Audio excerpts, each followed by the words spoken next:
പാലക്കാട് നഗരസഭാ പരിധിയിലെ നമസ്തേ പദ്ധതിയിൽ ഉൾപ്പെട്ട സെപ്റ്റിക് ടാങ്ക് ശുചീകരണ തൊഴിലാളികൾക്കുള്ള സുരക്ഷാ ഉപകരണങ്ങളുടെ വിതരണം നടത്തി.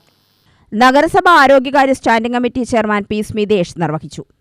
നിങ്ങളുടെ ശരീരവും നിങ്ങൾ എവിടെയാണോ പ്രവർത്തിക്കുന്നത് ആ പ്രവർത്തന മേഖല വിസർജ്യവും തമ്മിൽ ബന്ധപ്പെടാതിരിക്കുവാനും വേണ്ടിയിട്ടുള്ള നോട്ടച്ച് എന്നാണ് പറയുക. അത് തൊടാതെ നമ്മുടെ ശരീരം അതിൽ പറ്റാത്ത രീതിയിലുള്ള പ്രവർത്തനങ്ങൾ നടപ്പിലാക്കുന്നതിന് വേണ്ടിയാണ് ഈ ഒരു സംവിധാനം കേന്ദ്ര സർക്കാർ കൊണ്ടുവന്നിട്ടുള്ളത്. അതിൻ്റെ വിശദീകരണത്തെ പറഞ്ഞു.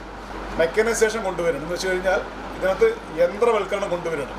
ഒരു സുപ്രഭാതം നമുക്ക് കക്കൂസ് ടാങ്ക് തുറന്നെടുക്കുന്ന സംഭവങ്ങൾ നമുക്ക് ഇറ്റാച്ച് ഉപയോഗിച്ചുകൊണ്ട് എടുക്കാൻ കഴിയില്ല. ഘട്ടം ഘട്ടമായിട്ട് ഈ മേഖലയിൽ നിങ്ങൾക്ക് ബോധവൽക്കരണം നടത്തി ഇതുമായിട്ട് നമ്മുടെ ശരീരം സ്പർശിക്കുന്നത് ഒഴിവാക്കിക്കൊണ്ട് പിന്നീട് പതിയെ ഇതിലേക്ക് മെഷീനറി വർക്കുകൾ കൊണ്ടുവന്ന രീതിയിലേക്കാണ് സർക്കാർ ഇത് പ്ലാൻ ചെയ്തിട്ടുള്ളത്. എന്തുകൊണ്ടാണ് സർക്കാർ ഈ മേഖല തിരിയാൻ വേണ്ടി കാരണം?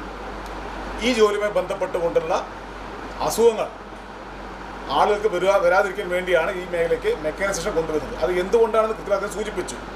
ഈ ജോലിയിൽ നമ്മൾ വ്യാപൃതരായിരിക്കുന്ന സമയത്ത് നമ്മുടെ മനോനിലയ്ക്ക് തന്നെ ചെറിയ മാറ്റങ്ങൾ വരും. നമ്മൾ ഇത്തരത്തിൽ നമ്മുടെ ശുചീകരണ തൊഴിലുകൾക്ക് നമ്മൾ മനോനിലയ്ക്ക് നമ്മൾ ഏറ്റവും മോശപ്പെട്ട ജോലി ചെയ്യുന്ന ആളുകളെന്ന് തോന്നൽ നമ്മുടെ മനസ്സിൽ തന്നെ ഉണ്ടാവും.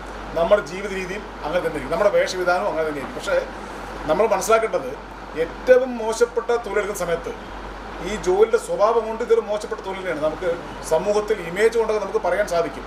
നഗരസഭ ക്ലീൻ സിറ്റി മാനേജർ മണിപ്രസാദ് അധ്യക്ഷനായി.